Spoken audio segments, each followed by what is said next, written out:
The Dilluvia Project. Planet Earth is overpopulated, but recent technological developments open new possibilities. Whole cities hovering high in the skies. The first sky city was planned and named Dilluvia Project. Will it succeed? Will it attract people living detached from their friends in the skies? It's an important time for mankind. In Dilluvia Projects, players will try to attract population to the city. To do so, they acquire helpful market tiles, erect buildings, and plant gardens. The players attracted the most population to Dilluvia over 7 rounds is the winner. All right, Rand, take it away, sir. All right, welcome to the show. All right, so what we see in front of us here is our board. I'm going to go ahead and describe the parts of the board to you guys. First thing I'll describe is this point track that goes around the board. We're going to be using that for 2 different things during this game. We have prestige markers here, and then we also have population markers. Prestige is not the points in the game. Population is actually the points.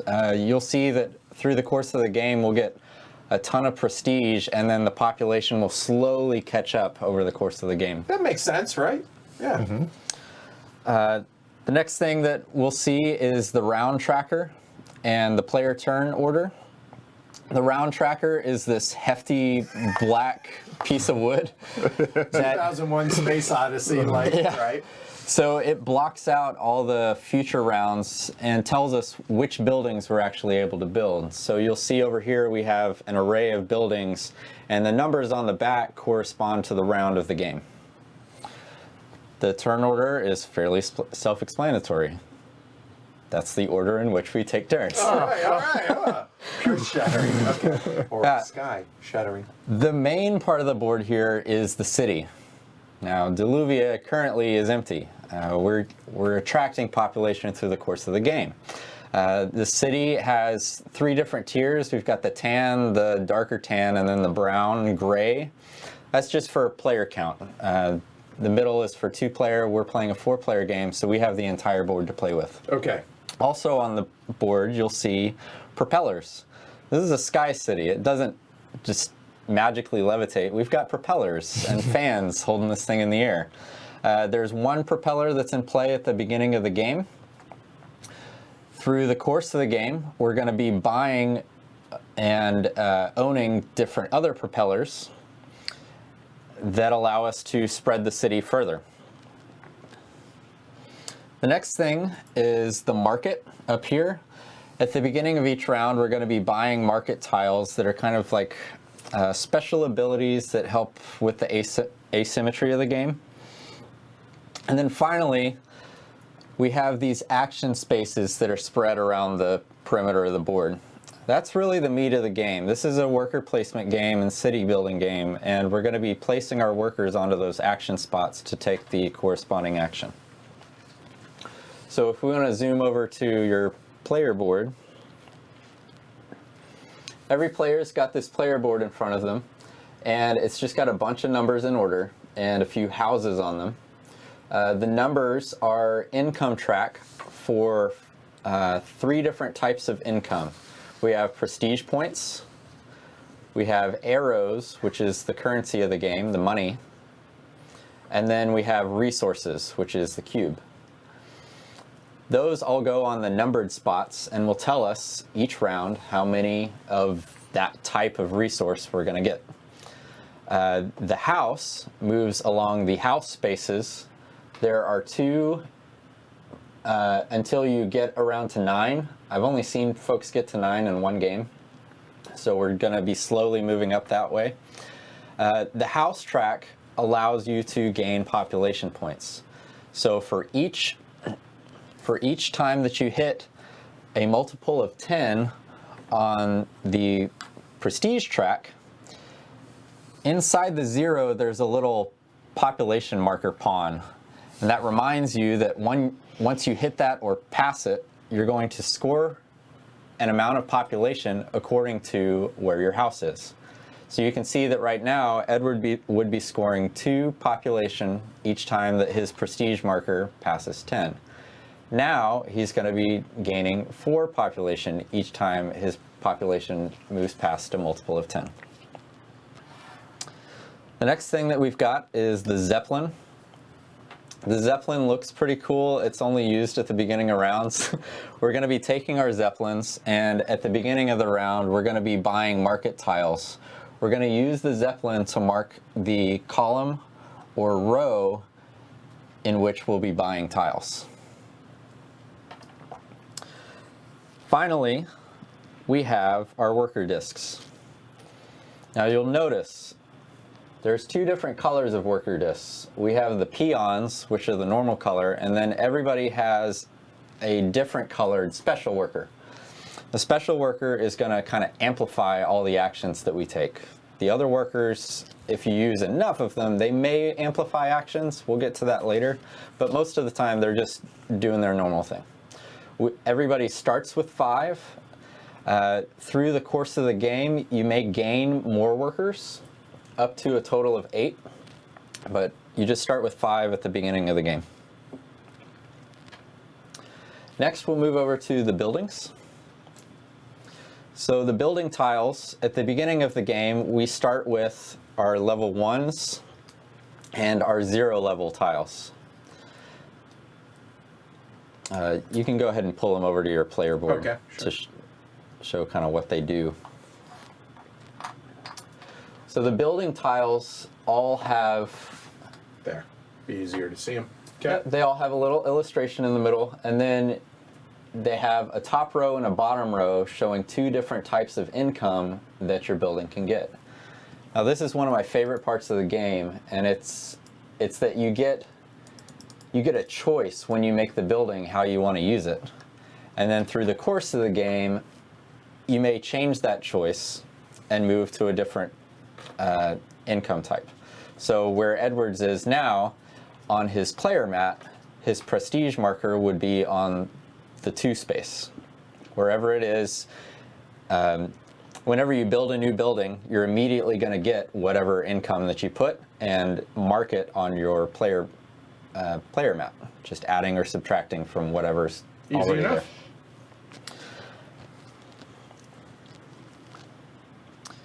there. We also have a player aid describing the cost for each one of these buildings. We joke about this player aid because this is basically all it shows you is the cost of the buildings. Not the best in the world. But each one of the buildings has a cost associated with it, and that cost is associated by level. So each level of building has an A and a B. So you'll see we have 1A and 1B, 2A and 2B. All the 2s are going to cost the same amount. They're going to cost the same type of resources. And the player aid just tells us what those are.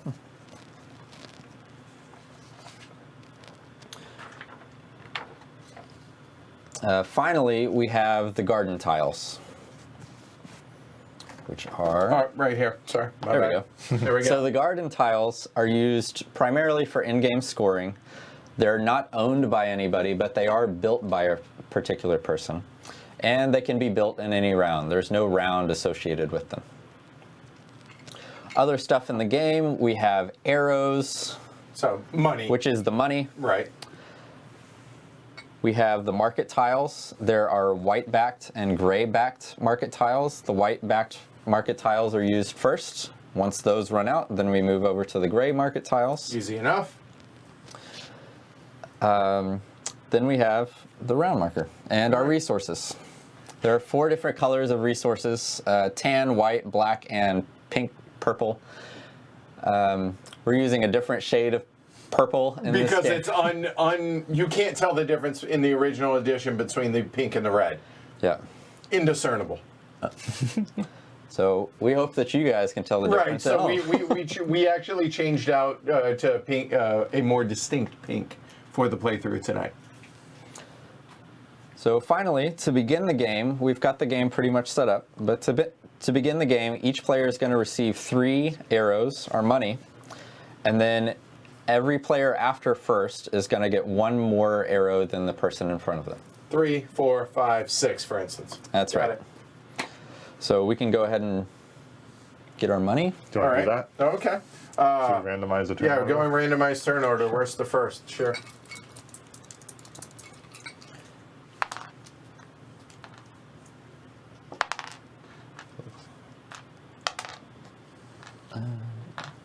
So who's first? So $3 for me, There's 3. 4 for Jess, There's 4. Thank you.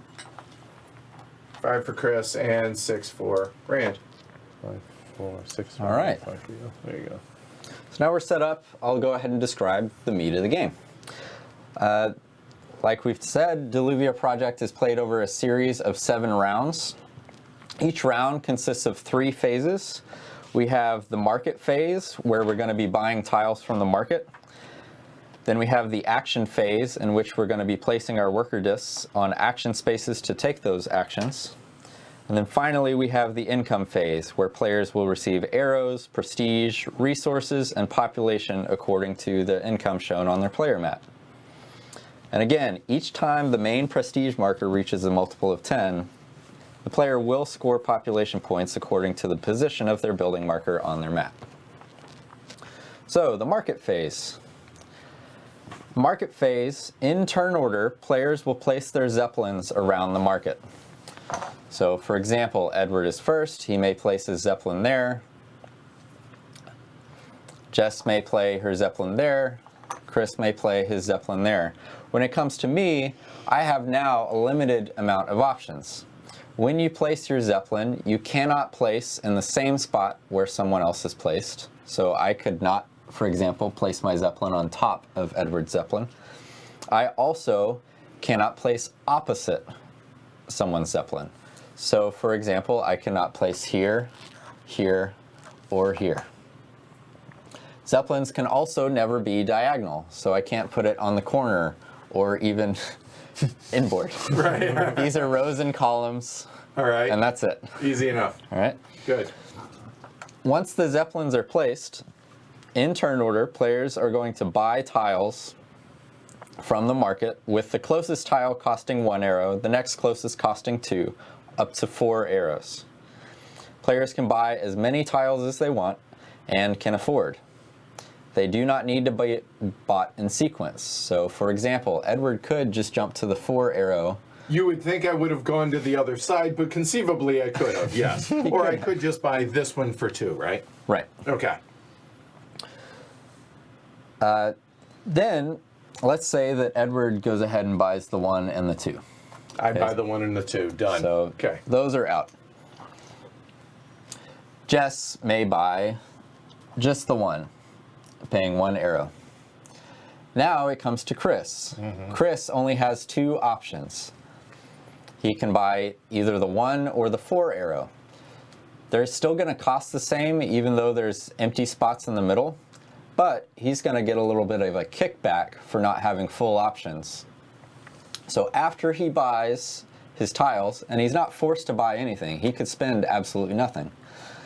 After he does his purchasing, he's going to get 1 arrow for each empty spot that's in his row or column. So in this case, Chris would get 2 arrows.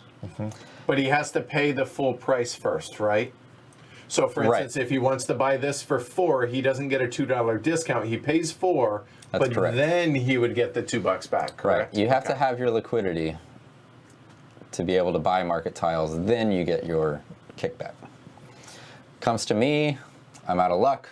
I have to pay, well, I have more options, but I'm not going to get that kickback. Correct. Finally, after tiles are bought, any tiles with immediate bonuses are gained. Okay. After the market phase, we move into the action phase. And in the action phase, in turn order, players will place workers on the action spaces around the board. Players may place more than 1 worker by placing multiple workers in a stack. So for example, if I wanted to take this action here and use the 3 worker bonus, I would have to put 3 workers all in a stack on that spot. Now you guys at home, it's going to be tough for you to see, so I'll try and stagger, or Right, yeah, we'll say how many we're using when we go there. But that would allow me to take that action basically 3 times. Some spaces, like this one, will provide special bonuses depending on the number of workers. So for example, this space, if I use 3 workers, I'm going to get an extra arrow. Also, every one of the action spaces has a special worker bonus. So if I were to use this orange marker instead of the red marker, anything that's highlighted in blue is your special worker, and you also get that bonus for using your special worker at that spot. So now I'll go over the action spaces. The first one I'll go over is the player order spot. It's fairly self-explanatory. When you take this action, you're going to put only 1 disc. You can see that there's a 1x here. You'll place 1 disc here. It can be a normal or a special. And at the end of the round, turn order will be adjusted based on who's been here. And the way the turn order is resolved is starting with first place. So in this case, if Edward went here, Yep, I'm on it. he would move as far left in the turn order as he could. Then, moving back, Jess is not there. I'm there. I'm going to move as far left in the turn order as I can. It's not timing of when we take the action. It's timing on where we are in the player order. Okay. That matters. Okay. Okay. Okay? And if Chris had gone there, Chris would get to move all the way to the front. Okay. So it resolves left to right still, right? Got it. Okay. Well, he's in last place, so he would be the last one to move. So it doesn't matter what spot we are here. Aha, gotcha. Right. Okay. All right, that makes sense. Yep. The special worker in this spot is going to get you prestige points on the prestige track equal to your current place in the turn order. So Edward is not incentivized to go there. He's only going to get 1 prestige point, where Chris is incentivized. He gets 4 prestige points. Okay. All right? And if we both did that, would we both get the bonus in that case? With the special worker? Yeah. So yeah, if you spent your special worker, you would get 1 prestige point, and Chris would get 4. Gotcha. Yeah, the special worker bonuses are not limited. Anybody who uses a special worker there is going to get that bonus. Okay. The only thing is, you only have 1 special worker. Sure. You're never going to get more. Well, that's what makes it special. It's in the name. So the next spot I'll explain is the income. The income here gets you 1 arrow for every worker that you use. So if I use 2 workers, I would get 2 arrows. However, if you use 3 workers, you get a bonus of an arrow. So you would get $5 or $4. 4 total. If you were to use a special worker as a part of that 3, now you're getting 3 base plus 1 for using 3 to 4, and then the special worker gets you 2 extra. So for 3 workers, you get 6 arrows. Seems like a good gig if you can get it. Not a bad deal. The next spot is buying market tiles. Buying market tiles is in the bottom corner here. You'll see that each player can do it at most twice per turn. Everybody has their own 1 color spot, and then there's a single white spot that anybody can go to. You must use your own spot before going to the white spot, however. At the buy a market tile spot, you're able to buy any of the remaining market tiles on the board for 3 arrows instead of their normal cost. Now there are some market tiles out here that cost a base of 5 no matter where they are in the market. By taking that action, now those tiles can be bought for 3 instead of 5. If you use your special worker at the buy market tiles action spot, you get to gain a single resource of your choice, any color. The next spot I'll explain is the territory purchase. When you purchase territory, you can think of this as buying the title to land before you build on it, reserving that land for your use and your use only. Each space bought costs 1 arrow, as it shows at the top of the action space. And again, you can use as many workers as you want in any combo, but know that one worker gets you one territory. Plot. Right, yep. 2 workers gets you 2 territories that must be adjacent. 3 workers gets you 4 territories that must form a square. You can't do a line or an L or anything like that. You have to make a square. And the restriction on where you can place these territories, you can only place adjacent to where your buildings or titles already exist. Now at the beginning of the game, nobody has anything. There's just a propeller in the middle. So everybody's going to be building around this central propeller. And everything is orthogonal. You can't use diagonals to make it adjacent. So this spot Edward could not build on currently because it's not orthogonally adjacent to his currently owned territory. And again, this is a combo spot, so you can use these things in any combination you like. So with Edward's 4 workers over here, he could buy a 4 spot and a 1 spot. And then with a special worker, he gets an additional free spot anywhere adjacent to his already existing spots. Now, as we go through the game, people will be taking control of propellers. And when somebody takes control of a propeller, it'll have their cube on it to show that that propeller's been bought and owned. And now that's another spot with which somebody can build out and expand their land. Kind of a teleport to go from this area to this area to be able to expand in both, right? Exactly. Okay, got it. The next spot I'll explain is the resources. The resources, you can see the 4 different types of resources there. Each one has its own row. In a game with 2 players, you're not going to use the first column, but since we're playing a 4-player game, all the spaces are available. And depending on how many, these are going to go from, these are going to go from left to right, filling up. And the reason that's important is because the earlier bird gets the worm. The later you go in there, the more expensive stuff is going to be.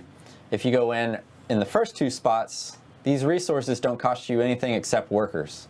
The last 2 spots, they're going to cost you an arrow just for taking the action. You don't have to pay an arrow per resource. So in other words, if I had 2 of them right there, I'm still only paying 1 arrow. That's correct. Got it. All right.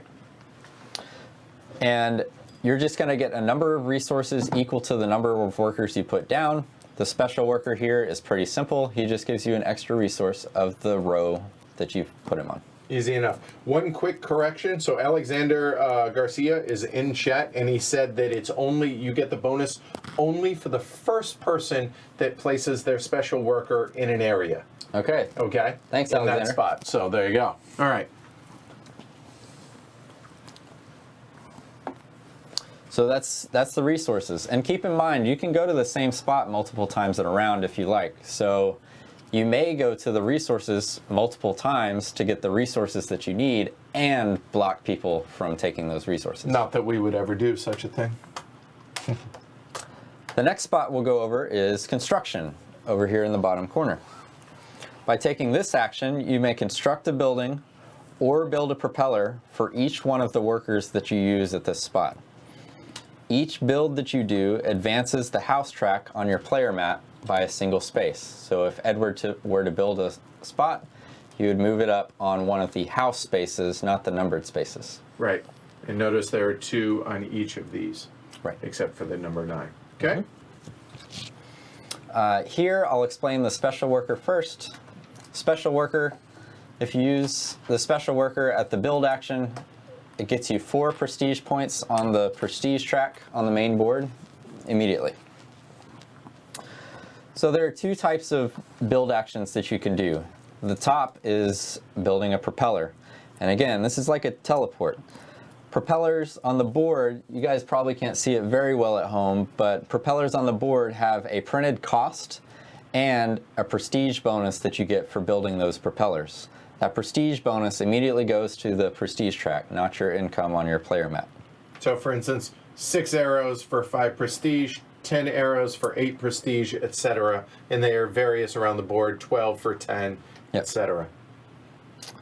And when you build a propeller, you're going to pay the amount of arrows to the bank, claim your prestige points, and then claim that propeller with one of your cubes. Okay.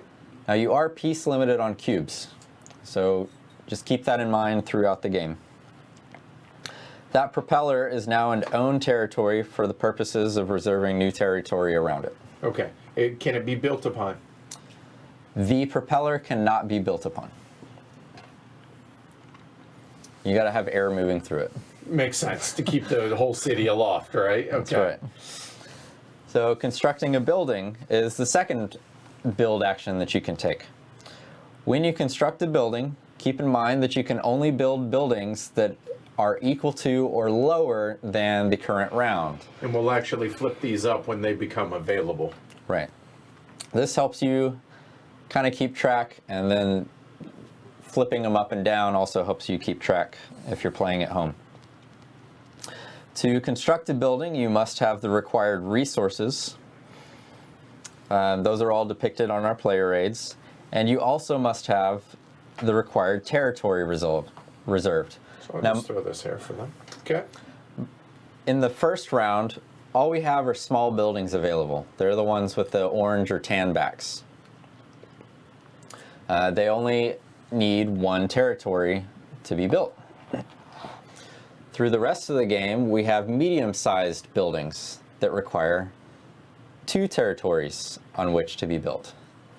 At the end of the game, round 6 and 7, we've got the big boy, the large building that needs 4 territory to be built upon. Now, each one of these buildings has 2 income spots on it. So if you've got 4 cubes out on the board, you're actually going to get 3 of those cubes back if you build a level 6 building. So when you build a building, you can choose again from the current or earlier round. You're going to remove all the cubes from the territory. Yeah, you're going to pay your resources. Then you're going to remove all the cubes from the territory. Then you're going to take one of your cubes and put it on an income spot of your choice on that building tile. As soon as you place the income marker on that building, you're going to adjust the income on your player map. It's pretty easy to forget, so just do it immediately. Right, and do everything in a procedural manner, right? Yep. So, for instance, that one shows that we would adjust up to. Sorry, that would go up to, or get an extra disc, right? So either Right. or. Right. So just for clarification, the extra disc, these are all income. You don't get that worker immediately. He's got to go through HR, fill out all the paperwork, get trained, and then you get him next round. Okay. All right. Fair enough. Finally, if you built a building from the current round's building, so for example, we're in round 1, if Edward were to build a round 1 building, the round tracker reminds you that you get 2 population immediately. Woohoo! Running away with the game. So that is the construction action. Any questions? Nope. All right. Makes sense. Well, I lied. There is one question I have.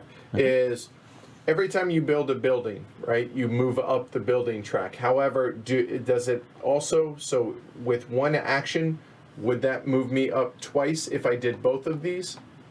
So one action you can do either or. Okay, hence the slash. Okay, got it. For each disc that you place there, you can do a single build action, and that is either buy a propeller or build a building. And buying a propeller still boosts your That's correct. building up your track on your income board, right? That's okay, correct. Got it. Roger that. All right, the next spot we'll go over is the gardens. The gardens are basically in-game points for adjacency. I'll go over this a little bit later. But the garden tiles must go onto a territory that you have already reserved. And they each cost 1 arrow. So you're going to have to build the infrastructure to put the garden out. Other people may benefit from it, but it's up to you to kind of play competitively and get those adjacencies that I'll describe in a bit. All right. If you use your special worker at the garden, you're immediately going to score 2 population points. People really like parks. Green spaces, always nice. And you can place it on any place that you own other than obviously propellers, right? That's right. Easy enough. And the final action spot is changing income type, which is Right here. Yep. Using this action allows players to change the income types on your building. So if Edward wanted to change from prestige to a resource and an arrow each round, he could take that action and move a single cube to a different spot. So if it's there, it would go like that, right? That's right. Okay. Do you lose what you moved off of? You will lose what you move off of. Okay. It adjusts down, and then you adjust your others up. Okay. All right. Noted. Also, you'll see that the special worker here is going to get you an extra move of a cube. So you can do that once or twice with a regular or 3 times with the special for different buildings, correct? That's right. And can you go back to what it was previously on a previous one? You can. It's not going to help you very much that Understood. round. But Yeah, right. So if you did 2 changes in 1 round. No, I'm saying like maybe in round 1 or round 2, I moved it from here to there, and then in round 5, I wanted to move it back. Can you move it there? Sure. Okay. There's nothing to keep track Right. of when you've moved it, who's moved what. Right. So you're just going to adjust your income on your player mat accordingly. Once everybody has placed all their workers, the action phase is complete. Okay. And you'll notice that some people may be placing multiple workers at a time. Other players may be placing only a single worker at a time. So some people may end the round earlier and other people will keep going. After the action phase, we'll move to the income phase. The income phase is basically a cleanup. Everybody's going to gain their income shown on their player mat, which is your arrows, your money. Resources. The resources that you gain are your choice. You can mix and match however you choose. And prestige. So in this case, I would get 2 prestige, 2 resources of my choice, and $4 or 4 arrows, right? That's correct. Okay. And I would also get 1 victory point, or no, I would not get the victory points, right? Correct. That's correct. Got it. You'll Because that's only when you cross the 10s That's thresholds. right. So you Gotcha. may cross the 10 during the income phase, triggering your population, but you don't score those points outright. Roger that. And also, the income markers on your player mat are not moved during this phase. They stay right where they are. You're going to be taking stuff from the bank, not from your player mat. Sure. Finally, you determine the new player order according to the action, spaces, the right, action sure, that people have right. taken. Yep. Then if anybody has market tiles that allow you to use them once per round, you can flip them back over to their usable side. Then everybody gets their discs back. We advance the round marker. And then finally, we refill the market with new tiles. Nothing wipes from the market unless it's bought. So to know. you just refill at the end or the beginning of the next round. And when the white stack runs out again, you refill with the gray stack. Alrighty. We're going to do that 7 times. The 7th round is a little bit different. All the market tiles that are on the board are just going to go away, and there are pre-printed market tiles that are on the board that we're going to use to buy. After 7 rounds are completed, we have the end of the game. But like many Euros, that's not actually the end of the game. There's still some scoring to do. The in-game scoring is as follows. We get prestige for any applicable market tiles that have prestige showing on the tile. All right. Then we get prestige points for gardens. The prestige points for gardens operate like this. Let's say this garden is out on the board. This garden is out on the board. Okay. Edward has one small building adjacent to the garden. That's worth 1 point. Okay. I have one medium building next to the garden. That's worth 2 points. So even though Edward built the garden using his own money and infrastructure, I'm the one profiting from it more. You're welcome. Now, if Chris had this big boy out here, This is accurate. so if Chris had this, he's going to get 4 points. So again, small, 1 point, medium, 2 points, large, 4 points. So it's however many squares it covers. That's the correct. acreage, if you will, of the area around the park. And if I had multiple buildings, so if I had a 2 over here, I would get a total of 3 there. Correct? Right. Okay. And, you know, just like in real life, parks are owned by the city collectively. We all benefit from the parks. You're welcome, you ingrates. And one other thing, when you build a park, you don't own it, so you actually don't place or you take your ownership marker of the plot of land off because, again, you're piece limited, right? That's right. All right. The next thing is some of the market tiles have population points that you score at the end of the game. The end of the game is when that happens. You'll get those population points. And again, as you're scoring these prestige points at the end of the game, every time you pass a multiple of 10, you're going to be gaining population points according to your building on your player map. That's the end game scoring, and whoever has the most population, not prestige, you can be the most famous individual on the planet. If you don't have population to help you, Doesn't it's matter. worth nothing. All right. Roger that. And whoever has the most wins. Easy enough. Any questions? No? Good. Let's go.